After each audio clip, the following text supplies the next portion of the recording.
I want you to fire me. So, what do you guys want to talk about?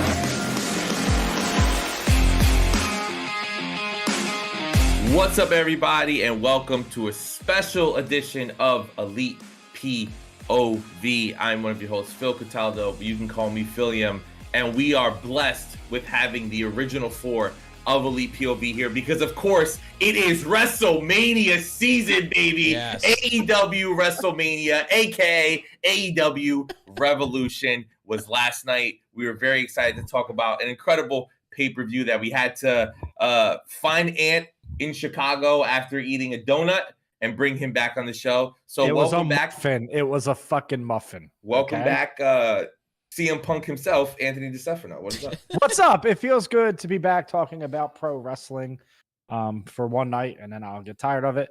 But hello, chat. I hope everyone's doing well. Jackie and I got to hang out and watch the event last night. What an event. Can't wait to talk about it. My boy did not come back, but there were a lot of hints. And Phil is not letting me talk about him. So him, redacted did not come back last night, but redacted may come back. If you know anything about me as the sole owner of Elite POV, he said, I do nothing but he said CM Punk. You can say Phil Brooks. I mean, that's okay.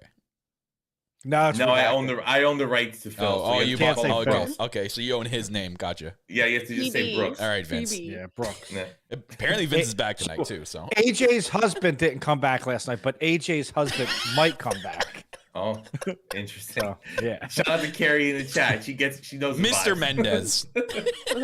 Yeah, Mr. Mendez is hilarious. One thing I can say is I'm loyal to a fault, even for my friends. So I'm loyal to a fault. I know it's a problem. Okay. Well, the one normal person on the show who had to have the greatest freak out ever, but quietly in her own mind because Mr. Anthony's kids were sleeping. The last thing you want to do is wake up kids. Mr. Anthony. Mr. Anthony. The draw, Great Jackie first Rodriguez. What is impression up? on Nicole. Jackie screaming at Nicole. Like, what the fuck are you screaming about? Oh my god. Yeah, it was I had to have a fangirl moment on a school night, so I had to do it very tamely. Wow. But yeah, what a freaking return for my boys. FTR overall, the pay-per-view. It has ups and downs, but the good matches were freaking great. So yeah, I'm excited to talk about it, and I'm really glad that Ant and I got to watch it together. And unfortunately, we broke our streak. We had our pay-per-view streak going on, watching all together, but that's life. But We're all but Say you la brought vie. me back. The only reason I'm back is because I watched last night with Jackie, because I haven't watched AEW programming in like That's right. 4 months. I Who's Jeff told Jarrett? Jackie Who is that. this Don't guy? worry, we'll start a new streak because we ain't watching Double or Nothing together. And I was like, whoa, Jeff Jarrett's in AEW? Yeah, no, I knew he was because Phil. That's the only reason. I didn't know he was in a tag match until I saw Phil's tweet, and I was like, oh man, shit. Listen, Listen, you walk We'll away get for that. 6 months, and all of a sudden, Orange Cassidy and Danhausen and Jeff Jarrett and Jay Lethal are in a tag title match, and you're like, oh, this is when the last time you watched it was the Lucha Bros, Jurassic like, Express, the Young yeah. Bucks, FTR, you're like, okay. And the final voice on the show, the best producer ever, Kyle Masters. What's His up? ring light just collapsed on him. I had to pick it up. Yo, I'm gonna stop giving you compliments because I feel like every time I compliment you, something bad happens. But yeah, and last night too, my fucking internet went out, so I couldn't even watch it live. Fucking internet companies, man. Obviously blaming on the weather, but I gotta calm down. I got something here. I'm gonna calm down. Look at this. Is it a muffin? That's a good fucking pickle, man. Anyone want pickle? Anyone want pickle? I don't like pickles, actually. Yo, the fact that he threatened that guy. Yeah. No, you gonna go get this pickle. I was like, No, okay. get the fucking pickle. Actually, this was a good pickle. I'm actually eating the pickle. That clip, I think somebody posted it of like the other angle, not the AEW angle they were showing, but like the side angle where you see him come in with the crutch and he's like talking shit. I'm like, that is literally Ant at every wrestling show we've ever been to where we stayed overnight and he's tired. That was Ant, for anybody who wants to know, that was Ant in the car after WrestleMania in Jersey. Hoagie, bro. A fucking hoagie. You One were hoagie meant to tray? be MJF, bro. In One another ho- I might be his inspiration. life. Listen, exactly why my favorite wrestler is CM Punk. I'm an asshole. What can I say? I just tell it like it is. Tell me when I'm telling lies. I mean, we'll see. We'll see on this podcast how it goes. Hi, Isaac. So I love you. a lot to talk about. Huge card. So before we get into each individual match, so I'm very interested to know, because there are a few matches that could take this title. I want to know what everyone's favorite match of the night was, and then we'll go into further detail later. So, Kyle, I want to start with you. What was your favorite match of the night? He didn't fucking watch. Because I watched this morning. No, I watched this morning. Yeah, he watched. I made sure I stayed off Twitter. It took like all the power in the world for me to stay off Twitter. Because I know as soon as I log in, even just to check a notification, I'm going to see something that's going to spoil something. But regardless, it's a whole different experience when you're watching back on your own. You know what I mean? Like you kind of take in the show or the pay-per-view you're watching a little differently. So I watched without any distractions, just sat here and watched it from start to finish. Weirdly enough, it was between two matches. One was the pre-show, to be honest. It was between that match because that six-man tag was unreal. And I was a really big fan of the Texas Death Match. Like that was really good. I know the six-man trios match was just like, wrestling fans' wet dream and myself. But those were really good match. It's tough because I want to keep, obviously the Iron Man match is going to top all the other matches. So I didn't include the Iron Man match because that's naturally going to be everyone's favorite match because they did such a great job with it. So if I'm not including the Iron Man match, it's between the six-man tag and the Texas Death Match. Obviously the Iron Man match is going to top all if you're going to include it because they did a hell of a job from start to finish with the Iron Man match. The story they told in it, how they showed it on television, how they put it together. It came out perfectly. Like it couldn't have came out better. Literally, because the only thing they messed up, I think, in the Iron Man match was MJF fumbled the belt trying to hand it to the referee, and the whole crowd chanted, "You fucked up." And then obviously MJF's great at reacting on the spot, reacts on the spot, and just yells at the crowd.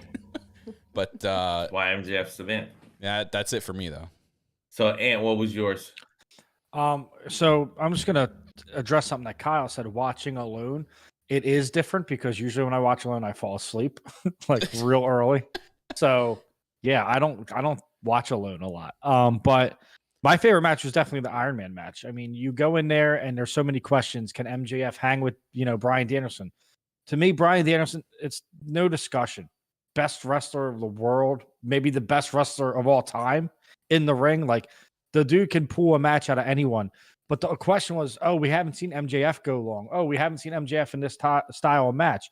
MJF blended every single styles. I mean, he went for a springboard moonsault at one point, right? So MJF showed he belonged there. It was MJF's best match of his career. The ending was great, and it was the little touches, right? The little touches in that match made it so special.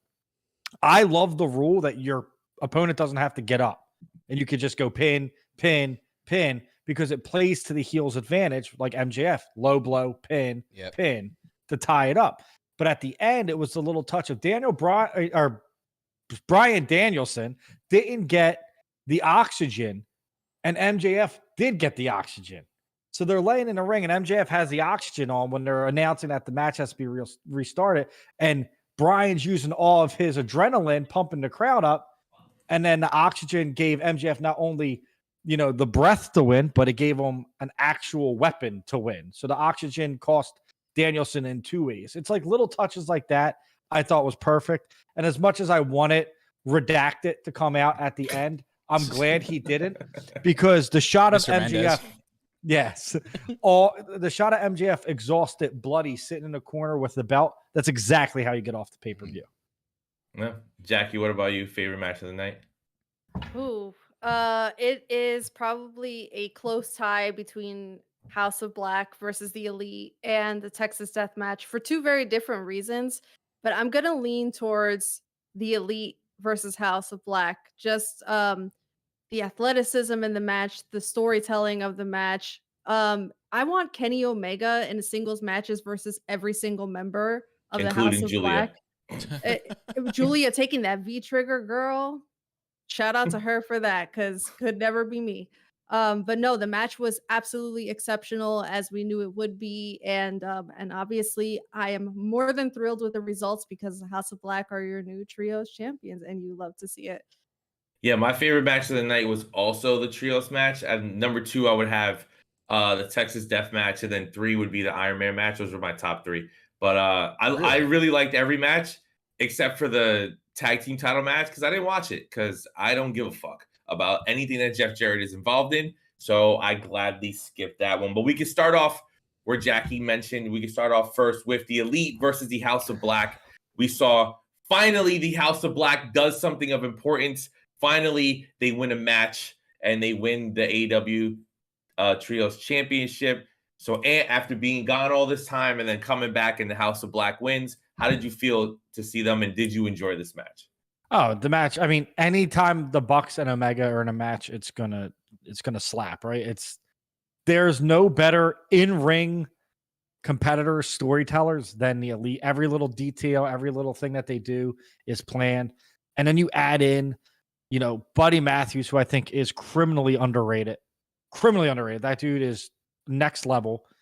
I think he's just as good as the Omegas and the MJFs and them.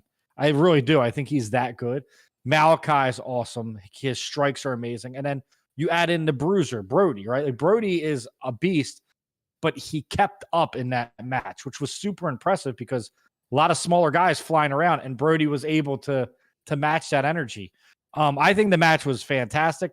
The best spot was the end. I thought Matt Jackson's face got shattered into like Nick's. I thought Nick Jackson's face got shattered because you did not get your hands up to block that knee. That knee that knee caught him in the face. And it was beautifully done. It's about time Malachi has a championship belt in this company. What's next for them? Who knows? But I think that you did the right thing by putting it on the House of Black, because now they can dominate and the Elite can go do stuff with Redacted. You can say CM Punk. I'm not allowed. You told me you had a strict. No, but he's right. You need to do something with the House of Black. Like, you need to, it's great that they have the titles, but make the decision mean something. It's one thing to put titles on someone, but if you just have them just sit there with titles, have like a random match with no meaning here and there, what's the point of even putting the titles on them? We need a feud, a trios feud. Yeah, that's the biggest fear that I have with this, right? Because remember when the Young Bucks had their title run and everybody was like, thinking FTR was going to be the one to take the titles off them, but it ended up being the Lucha Bros. They did nothing with them. And then we're like, all right, it's boring. And then Jurassic Express took those titles, and then they did even less with Jurassic Express. And the tag team division, other than, the brief storyline between Swerve and Our Glory and Acclaimed, has been a mess since the Young Bucks lost it the first time. But that's my only fear with the trios. Is like, just because the Elite don't hold it, there's a ton of trios. It doesn't. You're going to run through Dark Order. You're going to run through Best Friends. Like, I don't care what they do. I need them on TV every week. I need promos. I need matches. There's plenty of trios. They could do some cool stuff. We saw in the first segment, I know they lost, but the varsity athletes have a great presentation. They do a good job. They're great heels. Mark Sterling is fantastic. And Josh Woods in anything is great as a wrestler. You can do a whole bunch of cool stuff. It doesn't have to be these crazy storylines, but just have the House of Black kill people for like 3 months until Double or Nothing. What's wrong with that? Yeah, I don't see a problem. I mean, I would like to see them get more solo stuff though, singles action. I mean, you can build towards something. You can have like the odd trios match here, just kind of like a showcase, right? Like, you're a dominant trios team, so you're going through the division as the champions. What they can do at one point, if they really want to, is build a team out of a feud. Like, have them target like one person, and they're getting their ass kicked by the House of Black like week on and week on by all three of them, and have them maybe join up with an existing doubles team and then make a trios team out of that to go up against the House of Black. Yeah. Not beat them, but like, you know what I mean? Make a story out of it. I think the money's in Blackpool Combat Club versus House of Black. No, I think the money is in Blackpool Combat Club versus the reformed Elite. So I think they're going to keep everybody separate for now. That's true. So Ascended in the chat, bro, you so lucky I can't control muting people because you be muted real quick. I don't want to see Jeff Jarrett get another fucking title shot. You know that's coming. Here we go. Double J. Oh my God. Trios don't title. Even put that energy out into the universe. Don't do it. Please. It's your fault if it fucking happens on Dynamite this week and I have to sit through it. You know you're gonna get. We're going to talk to you. It's not even Sanjay Dutt. It's gonna be with Big Man. Jeff Jarrett and Jeff Jarrett. They're gonna be holding them trios belts. Oh my God, kill me. Kill me. So the cool thing, and we've gone too long without being able to mention it, they gave me what I wanted, and that is Kenny Omega versus Buddy Matthews. They tease. Started the match almost like they were looking directly at me through the camera. Yeah. I was super excited. Now TK, you got to do it. Give me Mercedes versus Kenny Omega. All right, I don't care where it's getting work. It's getting done. They had Britt go out there and tease it. You know so it's coming. I want Kenny versus Mercedes straight up. That's what I mean, though. Mixed tag. No. They had Britt go out and put the feeler out there, right? You know, so she's coming in, and when she comes in, Mercedes in the interview said she'll accept any challenge. Yeah. Kenny, I need you to get up on that stage and challenge Mercedes. Face me for the U.S. title. Wild. Title for title. It's gonna be nuts. But yeah, it was a great match. You know, everybody had such a great time watching it. The wrestling Twitter was loving all the cool stuff that they were doing, all the great spots. Like Ant said, Nick almost dying. They did the Brody King spot where he was choking. I think Nick again. We saw the funny stuff. Yeah, he just gets his ass whooped. He's such an underrated wrestler because every time he goes out there, the Julia Hart spot was hilarious though. That was my favorite spot when she got freaking V triggered and then Kane just looked down and went, "Well, you shouldn't be in the way." I know Jackie's. Then he had the best sell of a black mass I've ever seen. Oh my God! Turned right into it. And like sat down and I was like, "Oh, that's amazing." And it was like a throwback black mass from when he used to do it in NXT where to this day, I know he's like a professional kickboxer or Muay Thai fighter and like he has like, you know, great control of his legs. But the fact that he spins with such force and like stops right here before kicking your fucking head off is the most unbelievable thing I've ever seen in wrestling. It's unreal. He's so great out there, and it's like nobody is in the ring doing the style of fighting that he's doing. He's so graceful about it and so precise with it, and all of his kicks sound like gunshots. It's like it's insane out there.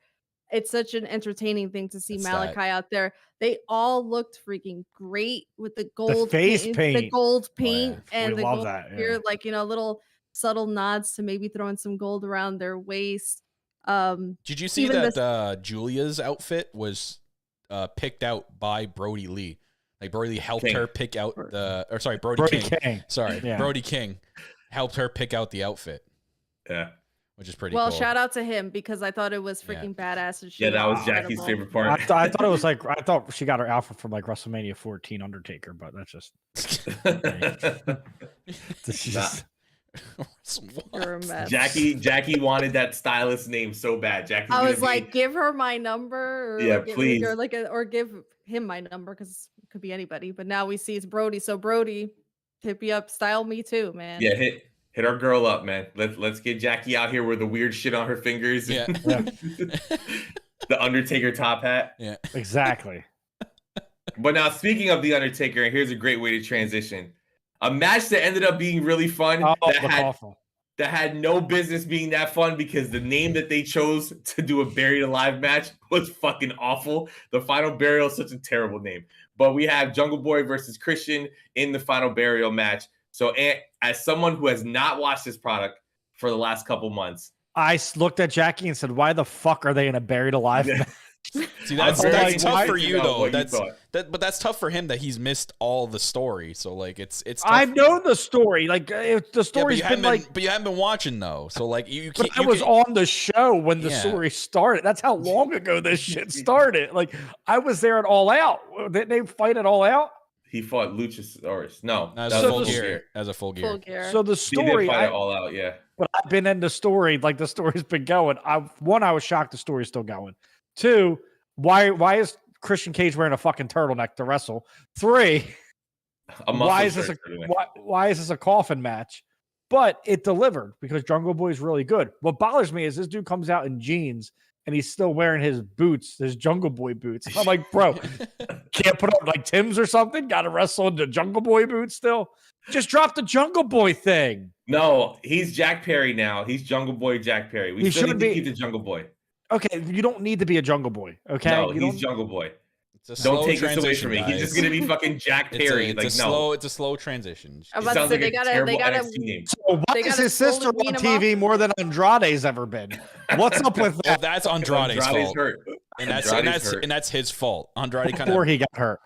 He got hurt. Yeah. She's been on TV more than Andrade. She's been on TV more. Andrade, he dug his own grave there.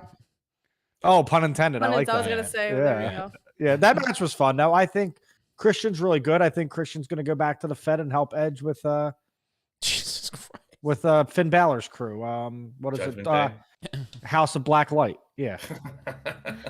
House of Black Jackie, Light. what'd you think of the match? And more importantly, what'd you think of that final spot when he closed the casket and it like plummeted? It was like, okay.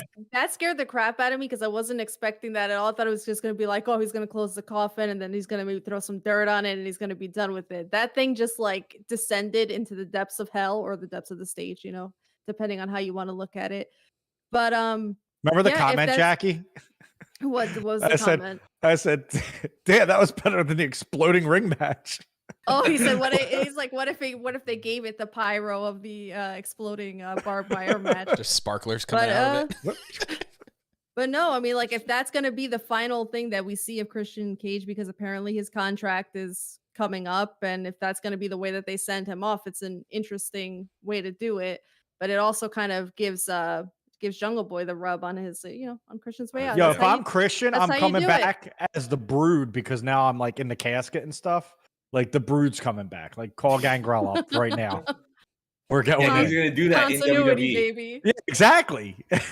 That's what I would do though. Like it just ties together. Drop the Easter egg. Yep. What if they do some cool shit? I mean, WWE never does cool shit, so they wouldn't have fun like this. But what if it was like Edge versus Finn Balor in a casket match, and as Finn Balor opens it, Christian's in it, and he's like in the same outfit thing? Yeah. First off, why did Jungle Boy take 15 minutes to close the damn lid? All right, so funny that you say that. I think I know why. Clearly, they were setting up whatever fucking thing was underneath that was going to drop him. Because he was like just standing there. He was like looking at his watch. Like, bro, close the fucking door. Even the announcers were like, close the door. No, the announcers I thought did they were not trying say to play it off like he was remorseful. Yeah, that's exactly what the commentator said. Now I'm on Ant's side. I was like, close the goddamn door. Yeah, well, you just said the commentator said close the door. They didn't. They were actually like playing up the remorse story of it. Wasn't JR still on commentary at that point? Everything's null and void. Yes, he was on commentary for like the first. By God, remember when Mick Foley went through this in 1995? Shut up. Well, I'm gonna give my 2 cents. I thought it was. I have something to nitpick here, but because of the story, and I've been following this since the start, I have actually enjoyed this match because I enjoyed the hell out of Luchasaurus and Jungle Boy at Full Gear. Mm-hmm. And, obviously they wanted to do Christian and Jungle Boy sooner, but Christian got injured. So they kind of had to wait a little bit. And that's probably why it got a little bit stale and took so long. But now that Christian came back now, it was 100% and could do something. They're like, hey, how do we tie the story up and wrap it up in a quick fashion? Here comes the final burial match. Interesting name. I don't even think this was 100% thought up. This is where my nitpick comes. The final burial is smart, though, because it's his final match. So this is where I think it wasn't fully thought up. Because if you listen, if you go back and watch, it would think it was during Christian's entrance or right before his entrance hit. The commentary teams were talking about the rules of the match where you put your opponent in the casket and then they say on commentary and then bury it over top with dirt with the shovel at ringside. There was no bury of dirt at all. So like when the thing dropped, I'm waiting for Jungle Boy to start shoveling the dirt and he goes towards the stage. I'm like, okay, so they clearly didn't really talk this one through on how to kind of because it turned into the fucking terror. They fucking went on it and dropped. Dropped that. Like It's like a ride. At the same, I for a weird reason, I kind of appreciate that more than if the casket just stood there. You know what I mean? If the casket just stood there, I was never a fan of casket matches though. So like, dude, first off, I'm claustrophobic. It bugs me out, right? It fucking bugs me out. But I get why they did it. It's just, to me, it's like we've seen it enough with the Darby thing. Like it kind of, the casket and coffin matches to me kind of lost its thing. Lost its luster because it kind of belonged to one person. I get why they did it. I still think the match was fantastic. Then, like I thought I was going to be bored, and I had a really good time during that match. I have a question. So you know how the crowd takes like people's drinks and that? Do you think they get those replaced? Because that guy in the crowd lost. That guy in the crowd lost an entire beer over Christian. No, I do not think they get them replaced. That is $16 right there for that tall boy all over Christian, and that he probably had like 3 sips out of it. I just can't wait for the new Christian shirt that's like, do the work again. Do the work from hell. Rise from the dead again. One more match. Again. Jackie, what'd you think? Well, I mean, I gave my thoughts earlier, but You talked for so long, I forgot. Hey, Phil, what'd you think? But no, it was. But I think, I'm just interested in what Jackie thought. Okay, Jackie, repeat what you said. Word for word. Yeah, verbatim. So the next match that I want to talk about, the triple threat women's match: Jamie Hayter versus Saraya versus Ruby, because this is a match that I saw some people did not like the way it ended online, even though it was super telegraphed. Yeah, well, you weren't on wrestling Twitter last night when it happened. A lot of people were upset about Ruby turning heel. But they're wrong, even though it made complete sense. But as a match, I thought it was a great match. It was. I thought I had a lot of fun. They beat the shit out of each other, which is all you want the women to do, especially if they're going to lead to blood and guts, which it seems they're doing.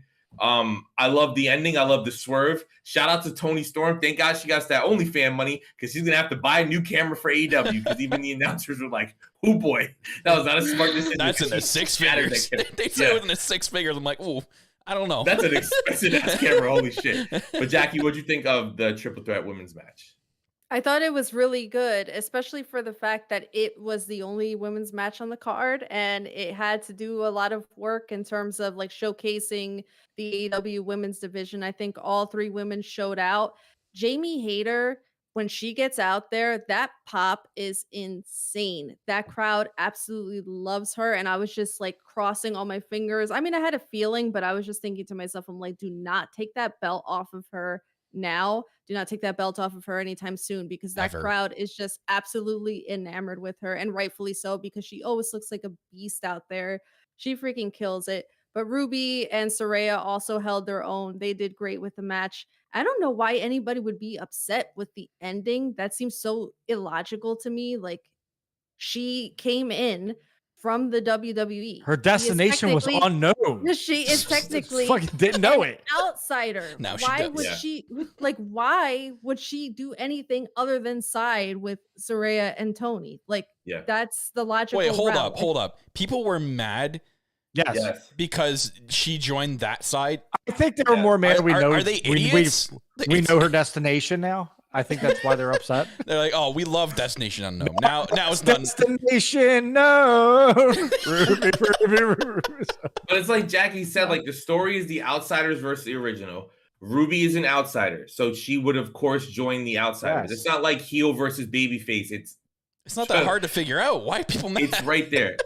Because you know what it is? Called? People do not, and this is not a shot at you, Ant. People do not watch the show every week, and they just tune into the fucking big dynamites with their fucking weird names, like fucking Bash at the Beach, Quiver by the River, Quack by the Lack. Right? We understand this, and then they watch the pay-per-views. I don't know why people spend $50 on a product. Because I'm exhausted, I'm injured, and I work with fucking children. That's exactly why. But like. Redacted. Come on, bro. It was clear as day that they were going to do this. But Kyle, both your girls were in this match. So I know you was excited. What'd you think? I really like this match. This is why I'm so confused that people were weirded out by the ending. Because like you could see this on if you're listening to the show and you're confused, then that's your fault, because I've been saying it for weeks on the show how this is going to play out. Like it played out exactly how we've been talking the last couple of weeks. Again, clearly they watch a show. They're booking around our show because everything we decide comes out on TV. I say this every week, and here's another example. I've said it. If you go back the last 3 podcasts, I've always said, I'm like, I guarantee you at the pay-per-view, Ruby's going to turn, and it's going to be somewhere after the match. I've said it for 3 straight weeks. What happens? Exactly to a T what we've been talking about. So this was fantastic. They did a fantastic job of the match itself. Perfect way to turn Ruby too. Like have her side with the break. You can kind of see, even that I seen it coming, it was still cool to see that she pulls that back heel kick, and then like Britt's like, oh shit, and goes after Britt, and they do the L on both of them. Oh, perfect. You're setting up the blood and guts thing perfectly. What is the faction called? They're just the outsiders. The Runaways. Yeah, well, the they don't have a name. They don't have a name. That's Kevin Nash and Scott Hall. They don't have a name though. It's just they're just. So it's the destination's unknown, the name's unknown, the unknown. There you go. They're the unknown. Yeah. Yep. The undisputed unknown. But we know the end goal. The Paragon. The thing I have a shame with is I don't know if it was just me. The crowd was really dead for this, but I'm like, this is early enough in the pay-per-view where they shouldn't be dead because the match after, obviously, was the Texas Death Match. They were pretty live for it, and then all the other matches after, they're pretty awake. So, shame on you, Callie, for, Dude, Hater put on a show. Being quiet for this. And this match was great. Like, the wrestling in this match was great, and the crowd's just like, no. California should never get a women's match ever again.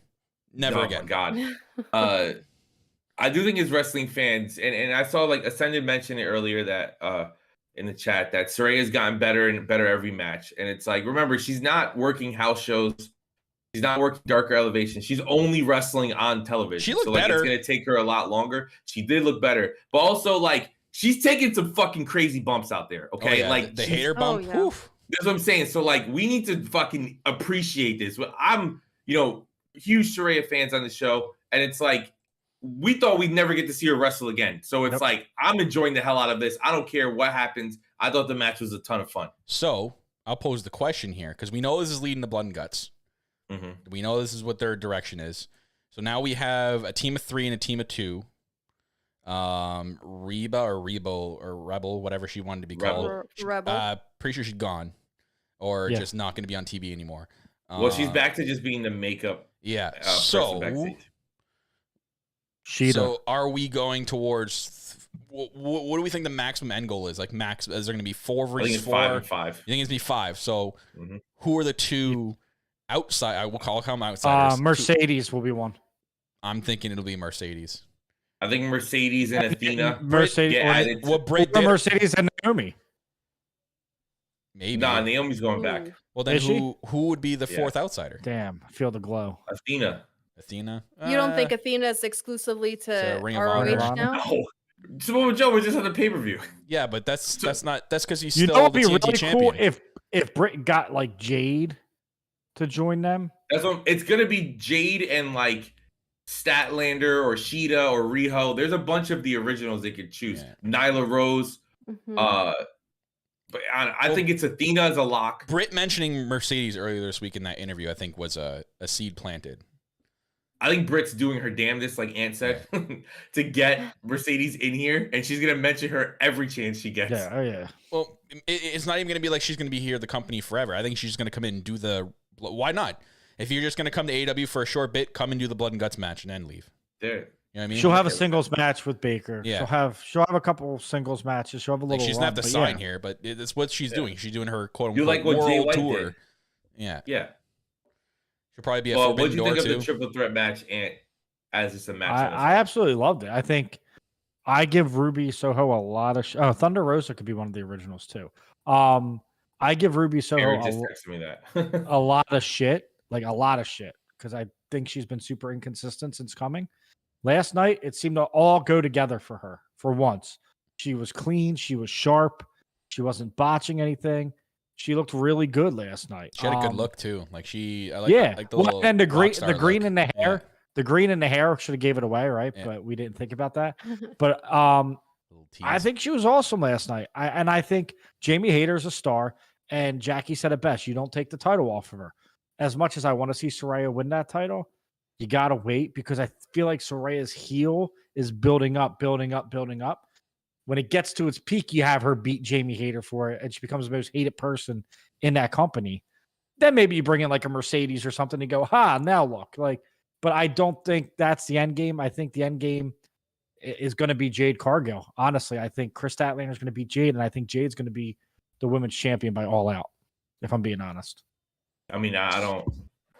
I think that's the end game. I mean, gotta be right. This her being undefeated for so long has to go she's somewhere. on Right? everything. She's She's at stagnant basketball now. games. She's on TV. She's She's everywhere except this paper. except everywhere but on TV wrestling. Oof. Which is a huge L. Like you had the hour-long buy-in, and even though I will say this, the buy-in was the best it's ever been. Renee and RJ City need to host every buy-in from here on out. Oh, I was saying that before the show. Yeah. They need to host Dynamites, everything, pre-shows. Literally. So we know everything. they're watching. Literally, guys, you guys want to get some YouTube traction, AEW, because you know you're watching. Here's the way to do it. Put RJ City an hour before Dynamite, half hour, whatever you want to do. Put a half hour of RJ City just interviewing people backstage at Dynamite exactly the way that you're doing at the pay-per-view, because that was pure gold. And I watched a pre-show from start to finish without skipping through it. Yep. Same here. And you could have added a second women's match, but we baby steps, okay? Yeah. Baby steps. I mean, I think Jade's in the Jungle Boy waiting period. I think it is going to be, to me now it just screams that it's Statlander that's going to take the belt off her. So now she's in the wait period where she has a match here and there. It was the same with Jungle Boy. Like he was in and out. Yeah, just to try to get until them. Christian got better. This is the same thing with Statlander. AEW's kind of shown that that's kind of like their thing with a few feuds. So that's my assumption. Well, the next thing that I want to talk about, because it seems like our chat is just waiting for us to talk about it. So we have the Texas Death Match, Hangman Adam Page versus Jon Moxley. Before we get to the match, dear AEW and Tony Khan, stop changing people's theme songs. Hangman's theme song was fine. Hold up. That was just for the pay-per-view. Oh, thank God, bro. Stop it. Because even Wardlow, during his match, they went back to his old theme song. That was Ghost Ride by the Outlaws that he came out to. So, all right, I was scared here. I love Hangman's theme song. It's so iconic to him. Like, if he doesn't have his original theme song, how does he not pose for the pyro to piss Ann off? He posed for the pyro. He posed. No, I'm saying, but in general, he does it, and it gets Ant so mad, and he does it with the new song. So happy. The new song. I'll post for the pyro. Things. It's the details. But so a lot of people want us to talk about it in the chat. So I wanted to go to you, Kyle, first. A lot of blood in this match. Oh yeah. People have different points of views of what they want or not. Friedman in the chat, write what you've been wanting to say this whole time. I'm interested to hear what you have to say. Unless it's wrong, and then I'm not, but I want to hear it first. So, Kyle, what did you think of this match? Well, Jesus Christ, was this ever a hardcore match? I'm like, okay, so we've seen Moxley in a few types of different hardcore matches over the last year or two. Like, what are they going to do in this match? It's kind of like a little bit different, but a little bit of the same as well. They did it. I thought they did a pretty good job with everything, like the little things too, like hilarious though, right at the beginning when Moxley had a hard time finding out where stuff was around the ring, and B maybe lost too much blood at one point where the one part where he went like literally under the ring looking for something, the chain. I don't think that was supposed to happen. I think he lost so much blood at that point he couldn't see, because like before he went into the ring, his face was deep red. But I loved when he was looking for the barbed wire chair, and it ended up being next to the ring step the whole time. And he's like, "Oh, it's right over here." It's like, what ring crew messed with Moxley and put it over there? All over the place. But it was great. These two really did have a death match, and like I said, the little things were really cool in this match. Like the fork spot. The big thing that popped for me is, obviously Moxley and Seth are still friends, and they still like doing a little bit of homage to each other here and there. And we got the curb stomp on the bricks. Oh my God. Don't be shocked if we don't see a Death Rider at WrestleMania to Logan Paul. guarantee that's going to happen. But Logan Paul's better than Seth Rollins. Yeah, it was a great match. It was, this was the first time that Jon Moxley has tapped out in AEW. That is true. He's only lost clean twice. He's only lost clean twice. That's a massive, one to Redacted and one to Hangman. But like I think he's passed out before, but he's never actually tapped out. So this was a massive put over to Hangman Page. It's the callback. Yeah. Hangman gets Kimmy's in my DMs saying Logan Paul's not better than Seth Rollins. Oh, I knew it. I knew you were watching. Hangman got his name Hangman from doing that. Yeah. In like Ring of Honor, hanging people over the ropes, right?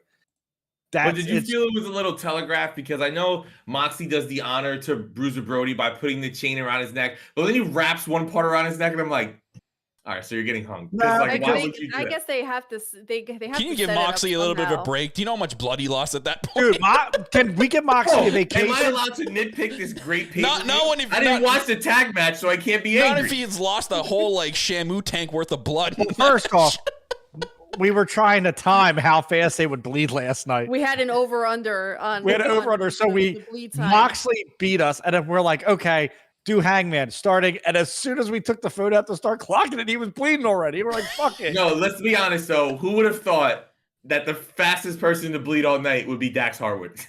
Oh my God. Poor guy. I love his tweet. 2 minutes back and it's already started. Dude, that match was, it makes me queasy. I'm not a deathmatch guy. Even though Jon Moxley's like my favorite wrestler, besides Redacted, I'm not a deathmatch guy. So it was a great match, and the fork thing was a little bit much for me, but everything else was cool. Like the fork thing was like, okay, stop with the fork. Can we use something different? Oh man, it's a death match. I said that if he was gonna go to the ring and pull out the whole china cabinet, it's like, oh no, not the fucking plate. Oh, not the spoon. No, he's gonna hit him. Scooping his brains out. You know, like plastic spork. It was good. And Hangman, man, he's such a star. Hangman's such a star. I can't wait till Hangman challenges for the title, because I think that's coming up next. And then Adam Cole is going to win it at All Out, because Hangman has that. Hangman's one of those people. I think like we noticed last night. We noticed last night that Wardlow, right, was the most over and has kind of lost it, right? Yeah. Hangman has never lost it. Ever. No. It's been the same pop since he's gotten hot, and it's not going anywhere. And I feel like here's why. And I've been talking to Carrie all day about it. And of course, if Carrie says it, you know it's true. Since day one in this company, there has been two opposing forces being built at the same time.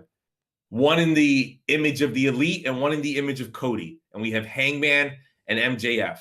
They are destined to do this. They were in the first match on Double or Nothing, and they did the whole Battle Royal thing. Even MJF mentions Hangman in the press conference. They never allow Hangman to get too many losses. They never let MJF lose unless it's like a huge deal. Well, now it's a huge deal. Like he's not losing that title unless it's going to be for sure the next champ for a bit. So like I think a Hangman MJF feud right now would be incredible. But yeah, dude, this match was just unfucking real. And I love the violence. I love the blood. The storyline called for it. As long as the storyline calls time for out. Time crazy. out. I've done this shit with you for like 6 years, and I hate death matches. I do hate death matches. ECW, ECW. Yeah, because you're changing your tune. Listen, what does ECW do? Fucking, it'll be the first opening match, and they're stabbing each other, and they don't even know each other. I just said his name, and he's fucking bleeding already. Okay, so I don't.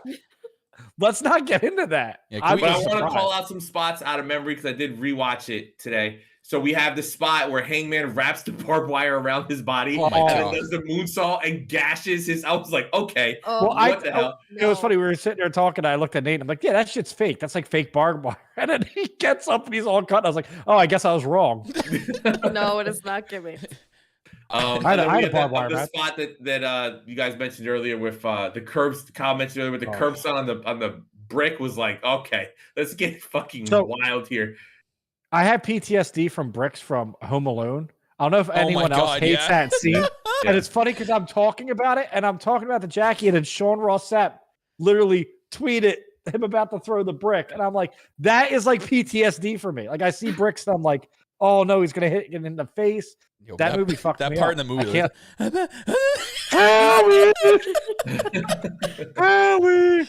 Love that movie.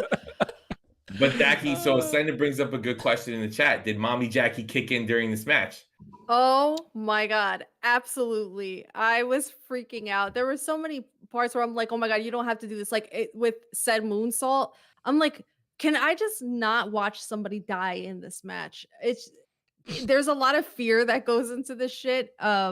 Because there's always the essence of like, oh, somebody could like actually really get hurt. When they brought the bricks out, and I was like, do you have to curb stomp him on freaking bricks? Like it's just going next level, but it had to go there. Because you have Jon Moxley, who essentially every match he's in is kind of like a hardcore match. So if you have Moxley going into Texas Death, it has to be that next level. And because this feud has been building up for such a time and there was so much animosity going into it and both men had something to prove, there was no way that you weren't going to have both of these guys taking it to the absolute limit. So I thought that, like I said, this match was tied with the 6-man for my match of the night, even though I was having a freaking heart attack for most of it. But they absolutely killed it, and they damn near killed each other in the process. And a match that almost killed me because I'm tired of fucking seeing it. Chris Jericho versus Ricky Starks. And the worst part about this, for me, is that Ricky Starks won. I agree, Phil. No. I'm happy he won. Even though I predicted Jericho to win, I'm happy Ricky won. But the worst part is Ricky Starks won. No. No, he had to. Leading into it, it was being reported by Fightful that Jungle Boy and Christian were starting the show. So I was like, all right, here we go. We're going to get a crazy gimmick match to start the show. It's going to be a lot of fun. And then Chris Jericho walks out. I'm like, it's going to be a long night. But it ended up being a good night. But I'm happy Ricky Starks won. We got to do the Ricky Starks pose real quick. Maybe Christian. Why are you hating on Ricky Starks? I hate this thing. I hate it. I fucking hate it. I hate it more than Judas. But why? I don't like him. The feud keeps going, and we need it to stop. Chris Jericho is always going to feud with everyone forever. All right, but there has to be a stopping point at some point. When he Randy the Rams off the top rope. That's when. Because it's not stopping. No, he means end of the feud, not end of Jericho. Yeah, exactly. Till death do us part, sweetheart. Jericho is putting on the best matches of his career, like during this run. Like, I know that the JS is fucking bullshit. Besides Ty and Sammy, I don't like any, and I like we love Magic, Daddy Magic. But I don't like the group together. But Jericho in the ring has been delivering. And Jackie and I were talking about it. He's putting younger guys over. Action Andretti, which is a stupid fucking name. And Ricky Starks now. He's putting people over. He doesn't have to do that. He's Chris Jericho. He doesn't have to. He could say, I want to win this. I want this title. So you've got to give him props that he's giving these guys big wins. He's like their stepping stone. Maybe Ricky Starks now goes up to the TNT title or something. But I thought the match was great. And I think Jericho's doing his best work we've seen in years since he lost all that alcohol weight. Yeah. The vodka, which he stopped drinking. But Jackie, what'd you think of this match? I thought it was good. I mean, it wasn't the opener that I expected. And now that you say that, it's interesting because I have been off Twitter for a while also. I thought that the final burial match should have been first over this one. But overall, I think that Starks needed to go over because I'm hoping that this is the end of the feud. Babyface goes over. That's usually the little bow on the package. Wrap it up. Let's move on, because I think Starks does his best work when he's against like younger opponents, like fresher faces and stuff like that. So I'm just hoping that please let this be it. I don't want this feud to keep going forever and ever. But overall, like Ann said, Jericho is a GOAT, and he looks freaking fantastic out there despite his age. Take away his wife going to the January 6th thing. He's Canadian. He's innocent in all this. So, give the guy a break. Listen. It was his wife. There's Not nothing wrong with Jericho. He is having great matches, but they go on too long, and we stopped caring. The feud's going way too long. I still thought he was shooting with Eddie Kingston. Well, sorry to break it to you guys, but we know we're getting this match one more time in 2 weeks because AEW Dynamite is in Winnipeg, Manitoba, Canada in 2 weeks, and we know Jericho is gonna go. He's gonna go over. Let Jericho fight somebody else. I'm about to bet on this one. Yeah. Jericho. Wait, where's Kenny from? Same place. From Winnipeg. They need to do Kenny versus Jericho. That won't happen. I'm from Winnipeg, you idiot. Do it one more time. You know what I mean? In the main event. Have Jericho versus Ascended because he's also from Winnipeg. It would be great, but I didn't know this knowledge of what was the opener of the show because I watched it today. So I had no idea. So getting a perspective from someone who didn't see that, it was an interesting opener. I thought they were going to open up with to be honest, I thought the Elite and House of Black were going to open up the show. I thought that was going to be like a banger just to open up the pay-per-view. And in hindsight, maybe it could have opened up the show, right? And had House of Black go over in the first match of the show to start things off hot. Why not, right? But it was an interesting match. I mean, got to give flowers to Jericho, especially at his age, still doing these matches and putting people over. The crowd was very into it too. They're split at times. I like Ricky Starks. Obviously Ant says he's not for everybody. I think he's got all the charisma and ring presence to be like another big star. Not at the moment, but eventually working on it, right?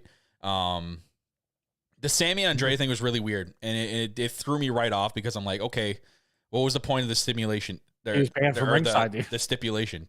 He still made it to he was literally inches from ringside. That's technically still ringside. I'm gonna call him Andretti. Andretti and him. Okay. Yeah. Anyways, that spot literally didn't need to happen. They could have just done something backstage or something, right? Like why? But that's my problem with the JAS in general. It's like everyone is so stuck on just being behind Jericho, where Jericho's getting all the moments, all the matches, all the spots. That the only way you could get these guys and girls on the card is if you have them incredibly go against the rule that was fucking set up. Yeah, Phil, that's why it's called the Jericho Appreciation Society. I mean, good point, Kyle. You're making a good point, but don't let the facts ruin a good story. I know you don't like the facts, but the facts state that they're always going to be second to Jericho because they always appreciate him. That's the point. I'm just saying that it's a shame, but that's the faction. Why have Sammy come out? It's great to see Sammy on the pay-per-view, but why have him come out just for Andretti to tackle him? They could have did something in the background. That will be a good feud though between those two. They're going to put off some really good matches. So, they are. They had a great match on Rampage. Yeah. So hopefully Rampage. Who watched that? Us. But we did. I apologize. But great match though. Your Friday nights must suck. Yeah, I'm watching Rampage. Oh damn. You're one of the 100,000 people. It's like get Impact numbers at this point.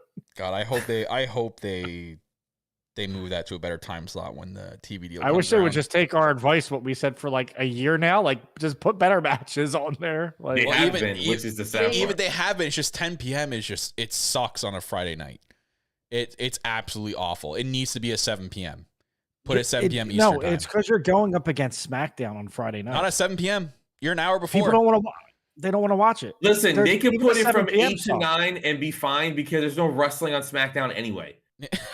They're okay. There's 3 matches on a fucking 2-hour show. But they still get 2 million people watching every week. Phil's right though. Fed's gonna Fed. So Fed's gonna Fed. But they still get 2 million people watching every week. Going against going by yourself. Those numbers, you ain't hitting ratings anyway. Those numbers are horrible. Horrible. It's you're never gonna take away the WWE casual because they're so brainwashed that there should only be WWE and nothing else. They'll never watch AEW. That's what I'm saying. So just put it on when it's convenient. It's recorded anyway. Who cares? Just put it. 7 should be perfect time. Just saying, 7 p.m. Eastern time is perfect. I guarantee the numbers will go up if they ever did that.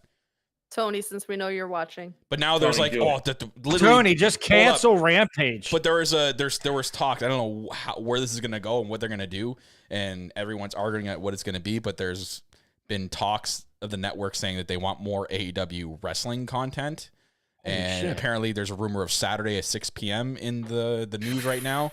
So I don't know what that's gonna be. Oh my god! So just take it with a grain of salt, though. We'll see.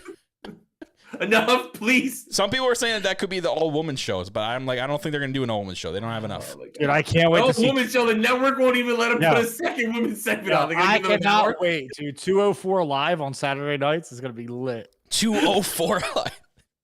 If you're 205, you can't be here. Yeah, 204 Specifically. The Jesus. 105 live. Just have like really skinny ass people in the ring. Be Jungle Boy versus Ricky Starks every week. Every week, yeah. Bring back Marco Stunt, make him the champion. Because AEW loves making new titles. So then that could be. I was just gonna say lastly, that could be the TV spot also for Ring of Honor, because I know it's not. It was said in the news that when it came to Honor Club, that all the news outlets, this was Sean Ross Sapp, everybody was saying, don't expect that to last very long. They're working hard on getting it on TV. Of course, because I enjoyed that. That could be the Ring of Honor spot. That So could be why would it Saturday at last? 6. No, Why not not last like on Honor Club. On the No, that's Honor what I mean. Club. Why would it last on Honor Club? Because I love that. Because if you don't have to worry about fucking TV ratings, you can do whatever you want. Yeah. And you can have fun like NXT used to be. Yeah. That's true. Jesus Christ. But a match I did have fun watching. Samoa Joe versus Wardlow, and I'm very interested to get your guys' takes on it, because some people did not like that Wardlow won. Some people, like myself and Carrie, very happy that Wardlow won. But it is a little confusing considering that we assume Will Hobbs was going to win the belt on Wednesday. Winning that shit. Let's go. So why put it on Wardlow if he's just going to lose? Well, it's because Joe's also the Ring of Honor TV champion. I'd rather, at this point, it's okay if Wardlow can take an L, but if you're going to make the champion lose twice in a row, I guess. You know what I mean? Or not lose twice in a row, sorry. You lose can't while have holding Wardlow onto have all another this belt. momentum, and then he gets the belt back and then he anymore. loses. He has Well, I know, anymore. but don't put it on him. Have Hobbs beat Samoa Joe. No, because he has the Ring of Honor TV belt, and they're trying to get that going. You can't have the Ring of Honor TV champ lose and then go and defend in Ring of Honor as a loser. That's what they're gonna. That's what he's gonna go do anyway. What? Yeah, but he just lost Sunday. He just lost last night. I don't know. He has to go defend as a loser. Yeah, but he lost. He lost in a feud that they've been building for a while. Instead of Wardlow cut his hair. The feud's over. Wardlow cut his man bun. He lost all his magical powers.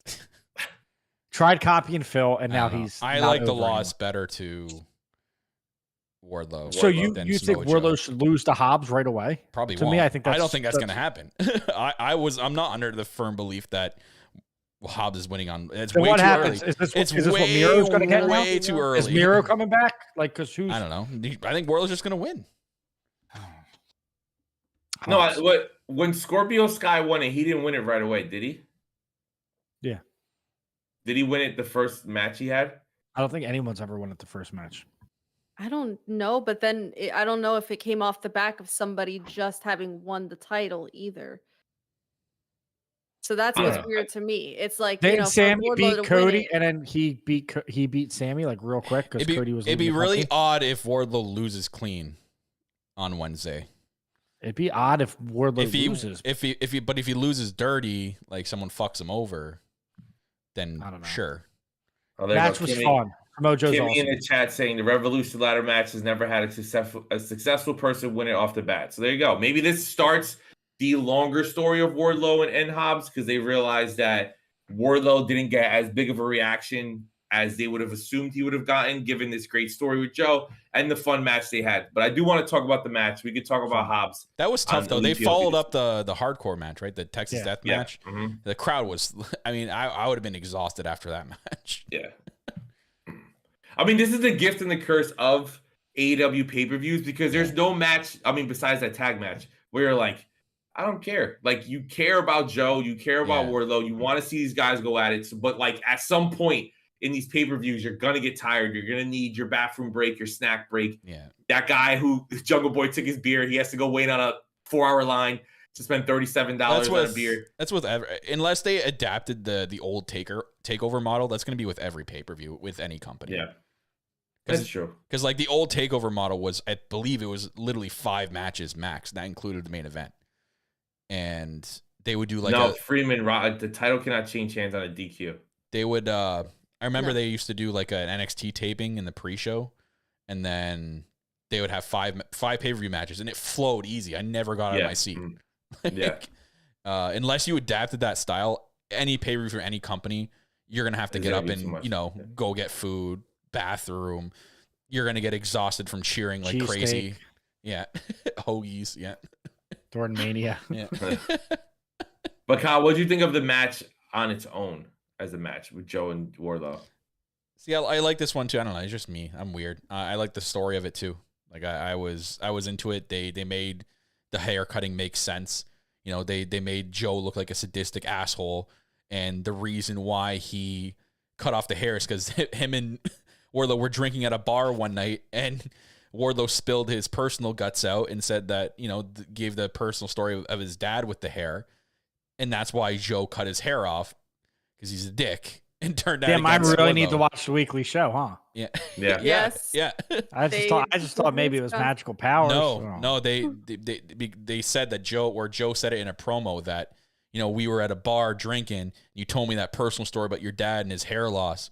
He took that and manipulated that against Wardlow. Yeah, he had cancer. So, I love this whole story leading up to this match. And Wardlow, when it was interesting, I did think that Joe was probably going to win. I'm pretty sure I pricked Wardlow on my predictions, but I could have seen the whole King of Television thing was good, but I know that they want to get things going with Ring of Honor. I think Joe is going to be with Ring of Honor. Don't think it's going to be with AEW anymore. And that's fine because they need some big stars on Ring of Honor if you're going to get people to tune in, right? Isn't his contract up in a month? I have no idea with Joe. But him going over to Ring of Honor is smart, and then they can start whatever feud because now they're building towards Supercard of Honor. So he's gonna have to get into a television title feud. And I think it's gonna be, and Ant's gonna bury this, and I 100% agree. So Tony Deppen, it's on Honor Club. That's the guy who was challenging Joe. I have no idea who that is. But that was for a Ring of Honor. But that was a Ring of Honor television show, right? That wasn't for the pay-per-view, or is that the pay-per-view match? No, that's not the pay-per-view match, but he was the one starting he did a backstage promo talking about how he was Ring of Honor TV champion and he's here to get it back. And he was talking to Lexi Nair. Okay, so that's going to be the pay-per-view match, 100%. Probably, and it'll be, it's a TV match. Okay, so they did tape it already. Because I know they taped, they did 1 or 2 or possibly 3 TV episodes. I think they did 2. Okay, so that'll probably be the one next week. Okay. And then, but maybe after that, we'll see where it's going. Yeah. Because I haven't really seen spoilers as far as the tapings go, which is fantastic. No, the first one they did, I really liked the first taping. I watched it. Fantastic. I thought they did a great job. It gave me that old school NXT feel. Oh, me too. It That's gave why you I don't those want it to go to old TV. Yeah. I know. But yeah, so the Wardlow and Joe, I want to shout out the Whisper in the Wind. It is impressive every time you see Wardlow do that shit. That's a big motherfucker doing the Whisper in the Wind. But Jackie, what'd you think of this match? I thought it was good. I didn't think it was great, but I thought it was good. And placement of the match and whatnot, it suffered for me in the placement of the point of the night where I was feeling a little bit of that fatigue setting in. But overall, the story was there. The two of them, they are great opponents when they fight each other. I am interested to see where this is gonna go because I don't I love Hobbs, but I don't think this is gonna Wardlow needs to hold that title. He needs that redemption.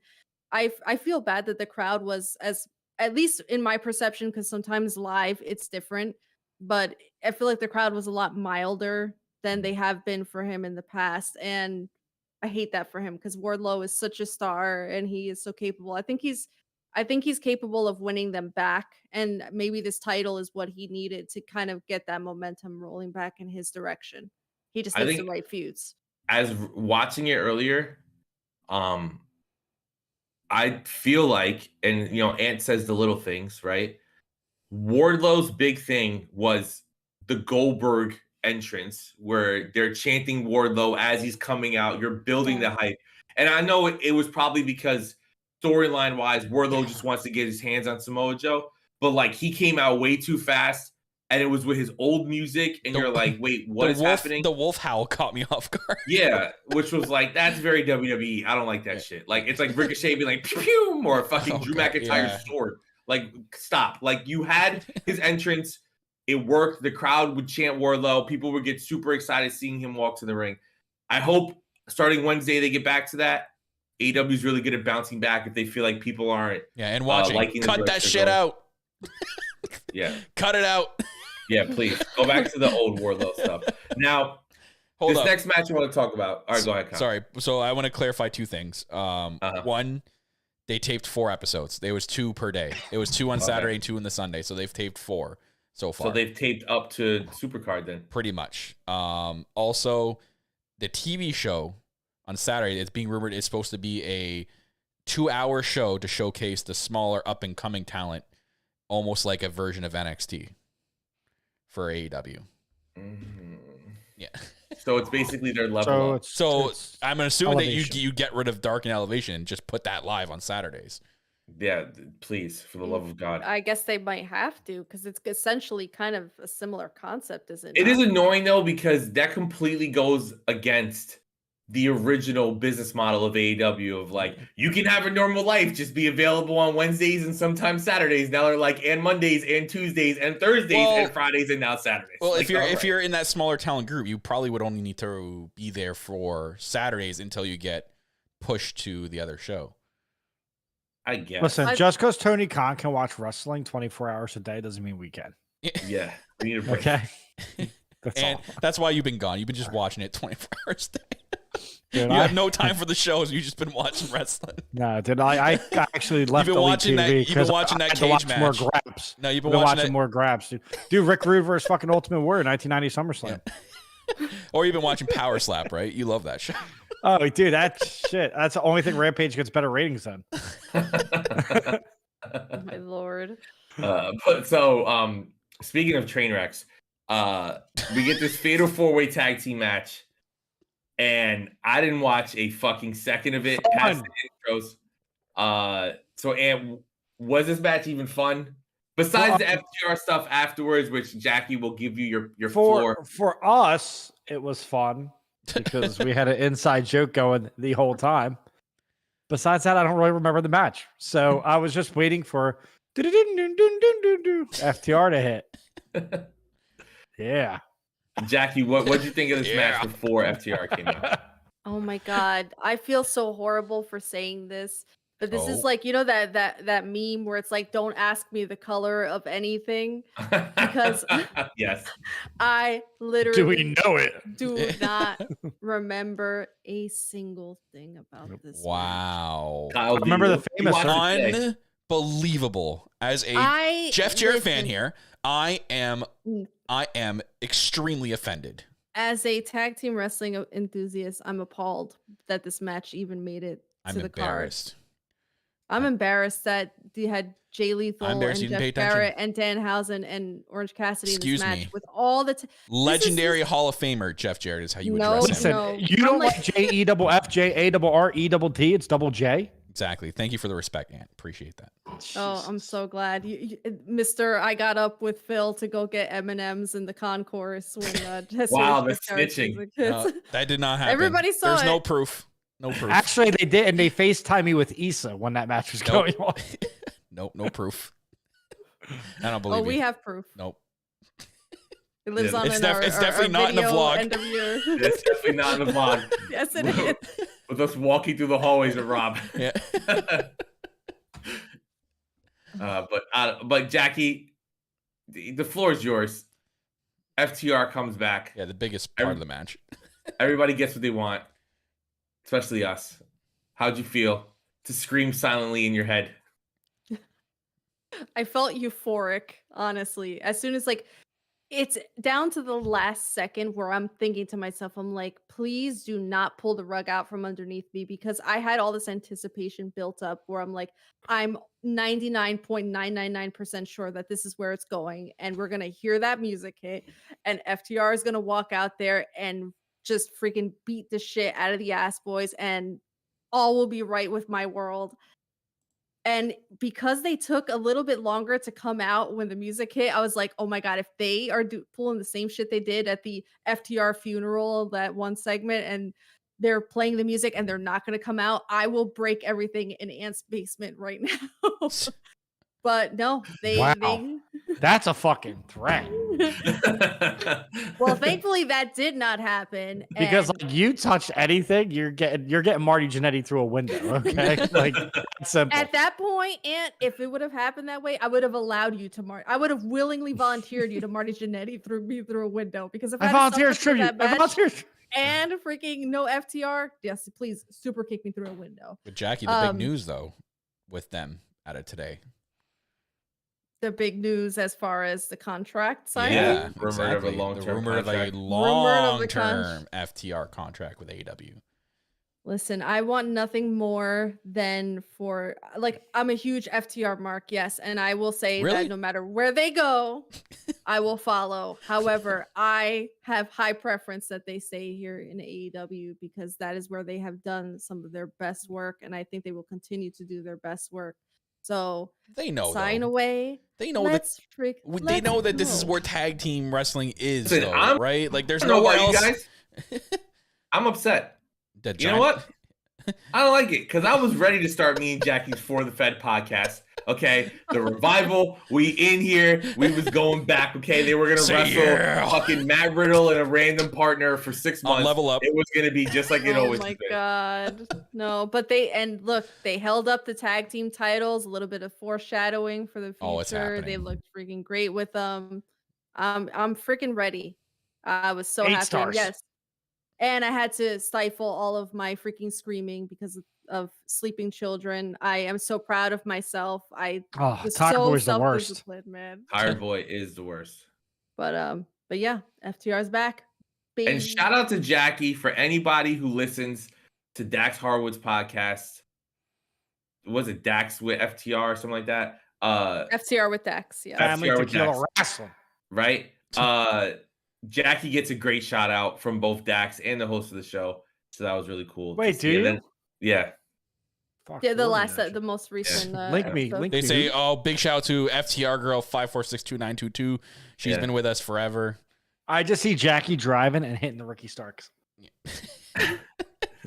I love that, like, he has a pose. Like, he does Yeah. that a lot. But, like, he has a pose. And it's synchronized to his theme song, and you hate it. You hate it. Like, it's this. First off, when I get something stuck in my head, remember when I was bailing everybody, Phil? Yeah. Yeah. He's running up to people.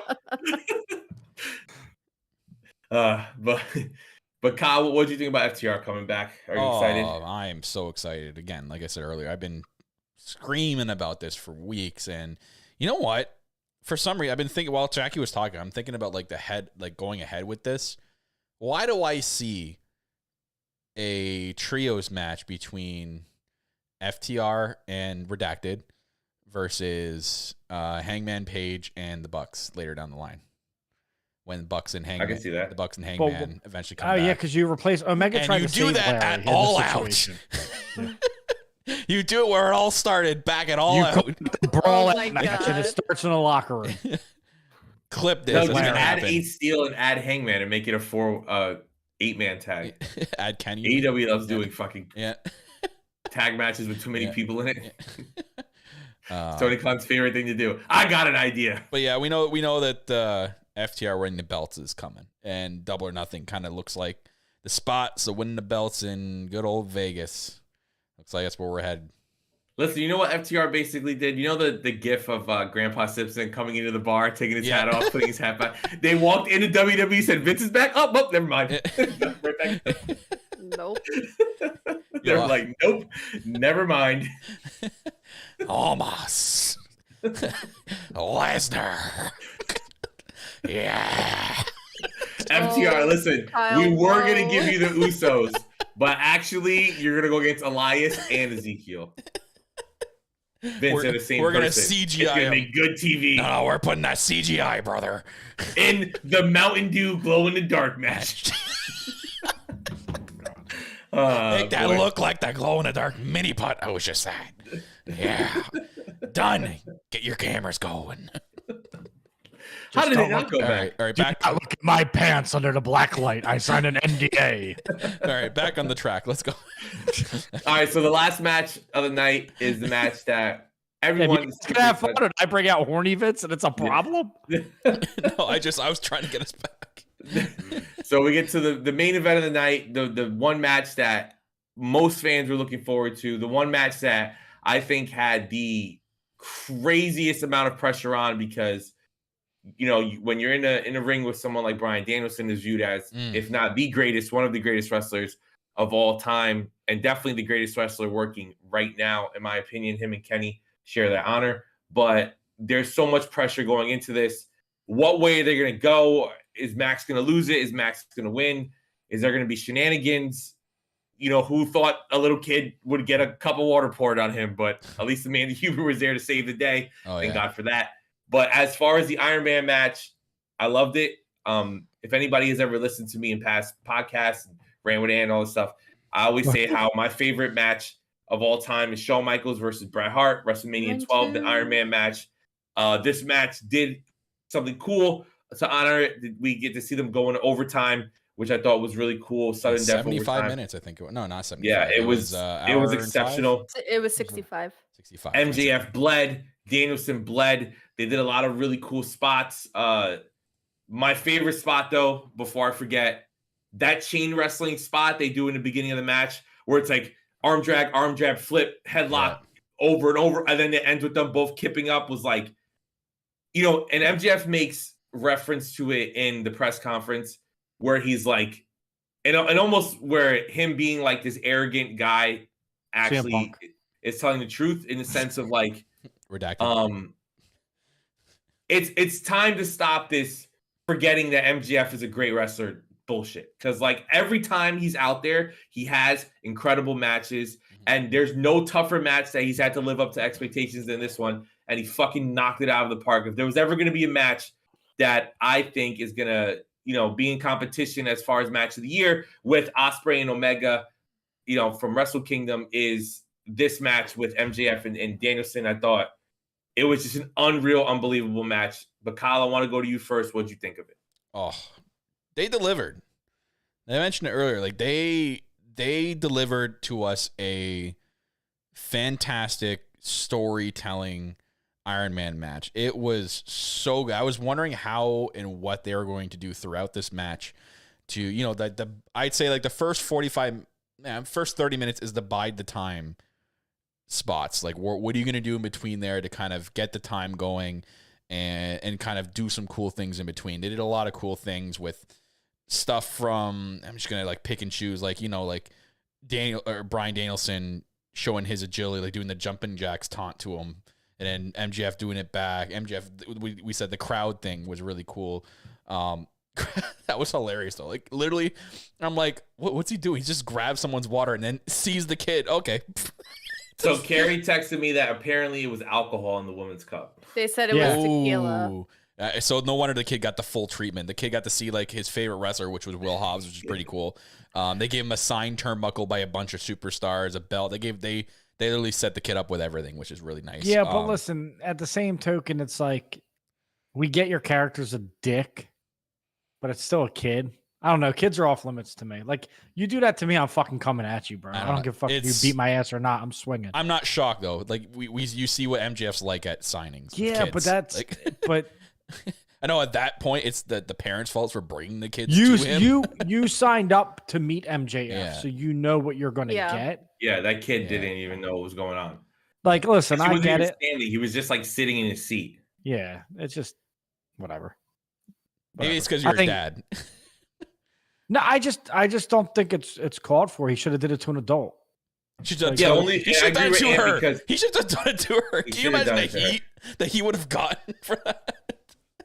Or maybe he did think of it and like as a really quick audible and didn't really have time to think he did the kid by accident. You know what I mean? That's my only problem with MJF. I think he's great in the ring, on the mic. I think it's the low hanging fruit that gets him in trouble all the time. It's the stupid stuff. It's like if people are gonna boo you, you don't have to throw vodka at a kid.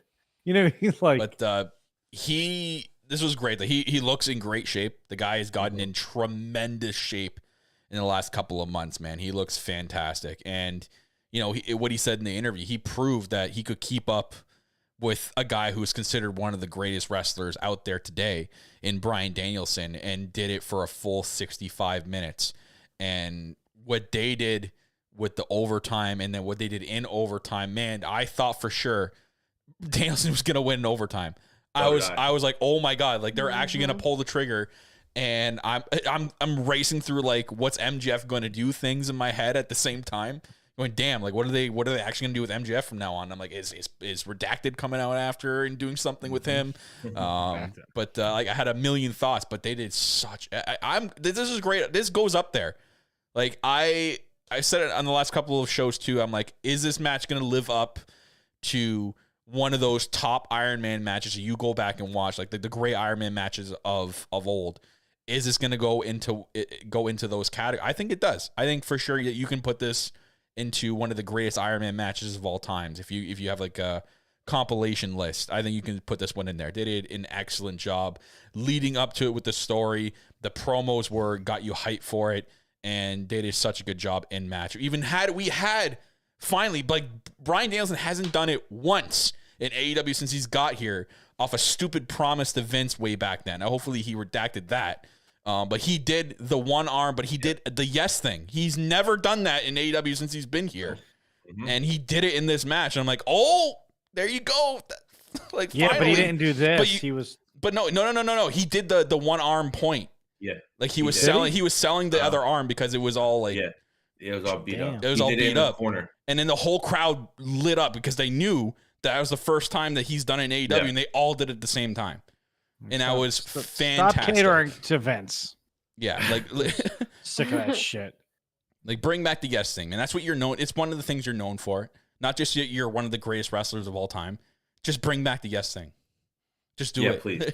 Like the crowd, you get the crowd to do it. You were doing like what Andrew did. You're doing this to get the crowd to do it. Just do yes, man. Yeah. Just do it. At that point, just do it. Just commit. You did it in the match now. Now you have no excuse. You did one arm. You have no excuse. You can do it now from now on. There's no excuse. What did you think of this match? I know it was a late show, a longer match. I talked about everything in the beginning that I really want to say of how good the match was. I want to go into the big fight feel of things. Brian comes out ready to go. I love the mind games from MJF with that long entrance. Oh, that was so Devils. cool. Oh yeah. Like, that was super cool. And that's what with the mask on and all, I'm like, okay, this is definitely leading to the return of Redacted eventually because of the devil, the smartest trick that devil ever pulled, best in the world. There are so many little hints from MJF that I think were a nice touch. But as I said earlier, the match showed that MJF belongs in that top tier of talent, and he's only going to get better. But it also shows that Bryan Danielson might be the greatest wrestler of all time. Can you imagine if it's not Punk coming back and he's just doing it to spite him?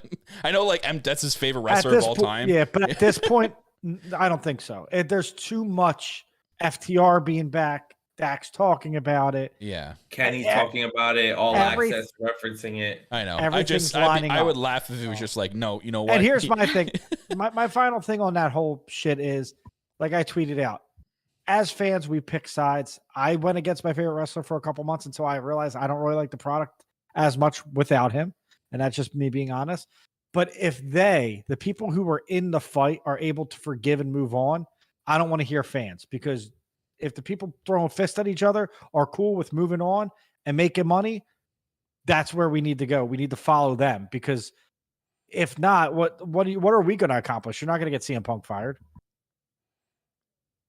Like, you know what I mean? Like, if they're big enough to move on and make and do business, then we should just enjoy the ride. Really, it was a bad decision and a bad moment in time, but now let's create some fucking magic off of it. Yeah. Yeah. But what'd you think of the match, Jackie?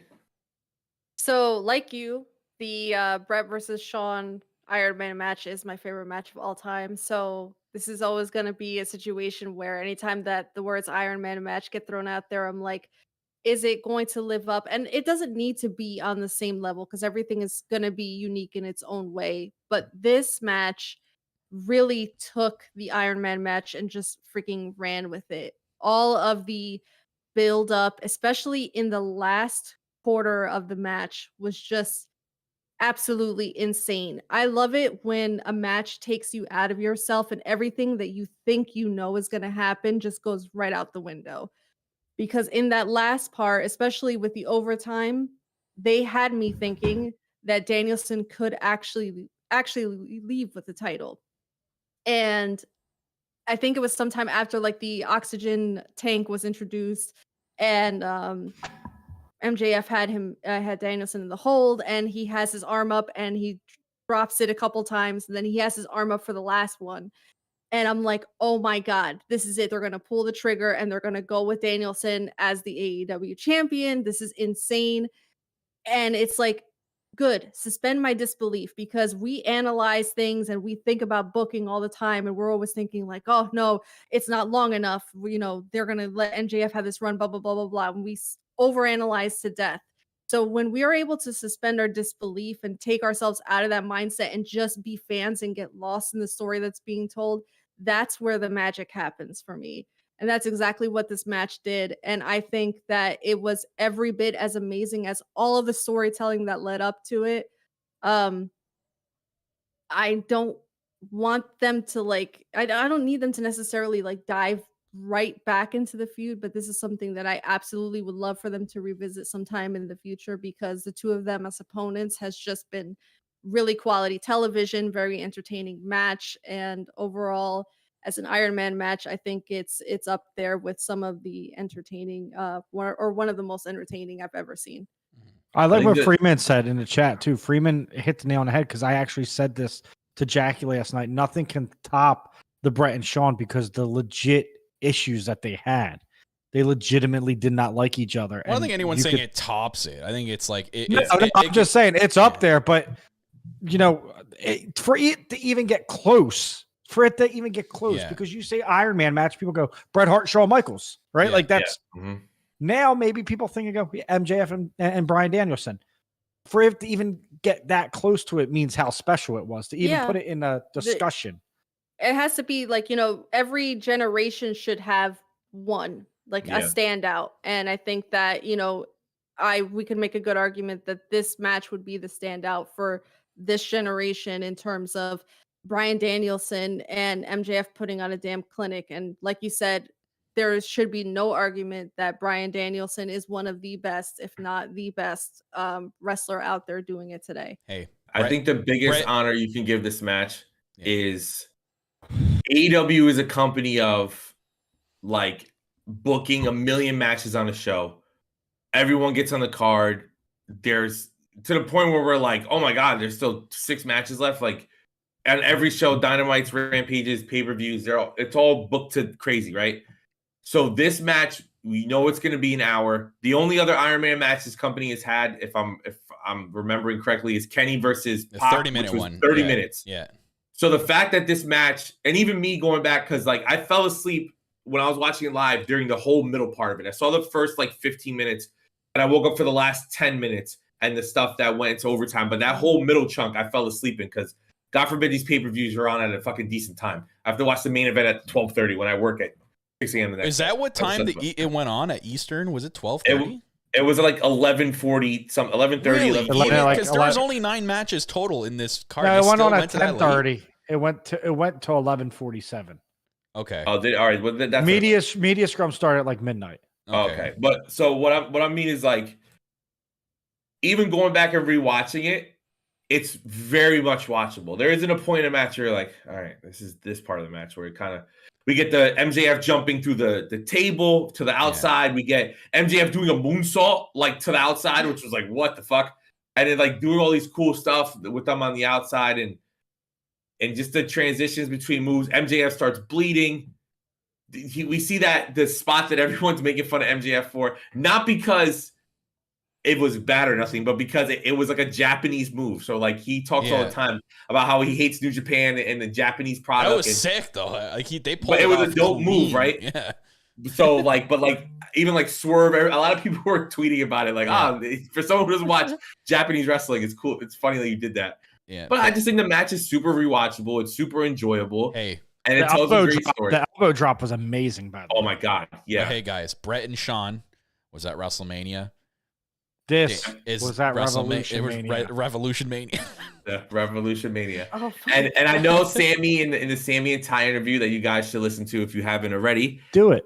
They talk about how they believe the wrestlers in the back believe that Double or Nothing is their version of WrestleMania since it was the first show. Right? But listen, Iron Man match happens at WrestleMania, okay? And it was at Revolution. Yeah. Hey, Revolution, proving it right here. Yep. There you go. And Chris Jericho subscribe to the Brock Lesnar method. If you're not the main event, you're on first, brother. Yep. Off-topic question though: did you guys mind that there wasn't a special stage and they just used the same stage? Did that bug you guys in any way? That was special to me. I didn't even notice it. Yeah, it was the same. It was the same as the Dynamite stage. I haven't watched it. Special to me. Yeah. You know what? I didn't think about it. Now it's bothering me. So thank you, Kyle, for ruining. I was surprised they didn't have the round things. Oh my God. No, it didn't bug me. But like when I saw MJF's entrance, I did think about it and I was like, I wish that they would do more of that. Not like because the Full Gear one was huge. But like that was a big set, like the one at Full Gear. No. And I'm like, oh, okay, so we're gonna have cool different like they could have just done the one at Full Gear for this one because that looks like a pay-per-view set. You know what I mean? Yeah. Keep that set for pay-per-views and the Dynamite they have now for the regular TV shows. I guess. So I'm okay with that. I like that idea, Kyle. Don't let Jackie bury you over here. Yeah. I like that idea. What else is new?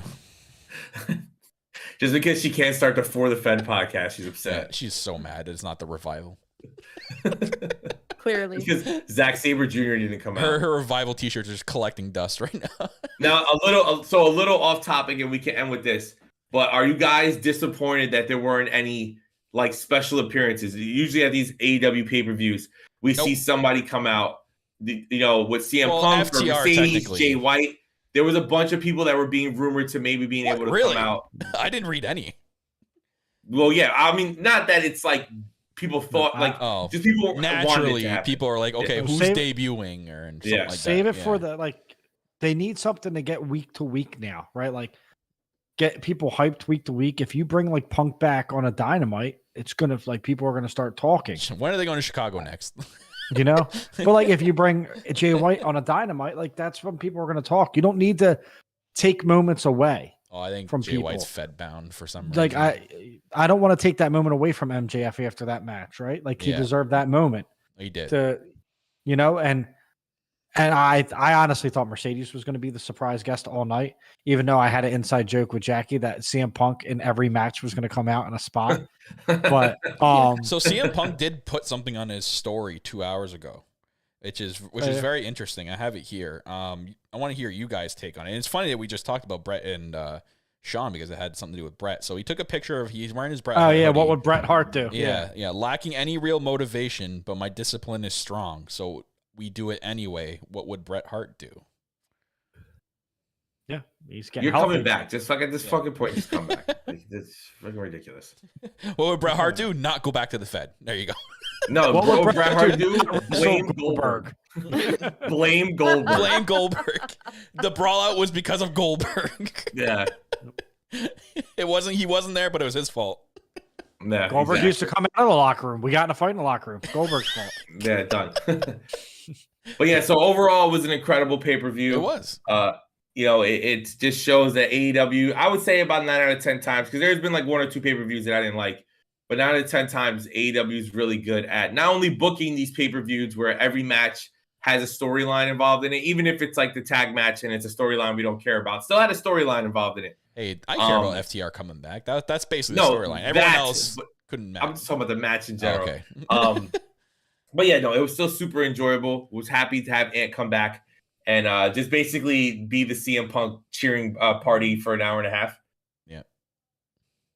That was fun. It was fun. Thank you for having me.